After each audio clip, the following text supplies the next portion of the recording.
why the reluctance for countries to agree a convention or a binding agreement? You know, there seem to be endless rounds of non-legally binding agreements on forests.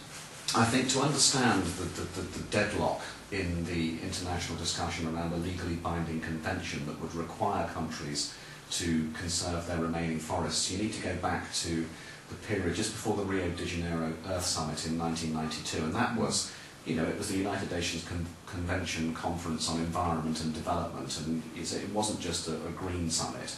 It was about poverty alleviation and environmental goals, and to that extent, you know, it was really quite a politically charged standoff between the rich countries and the poor ones, to put it very simply. The rich countries were under pressure domestically from green groups like Greenpeace and Friends of the Earth to deliver something from the Rio summit. The developing countries were very concerned about not having their development blocked and getting on with the process of ending poverty. And under those circumstances, a lot of countries, Malaysia, India, Brazil, Indonesia, they said, look, we're not prepared to negotiate legally binding controls on our forests because we need the land and we need the resources to sustain our development. And who are you, Europe and North America, telling us anyway, because you're the ones who caused the climate change and you've already cut all your forests down.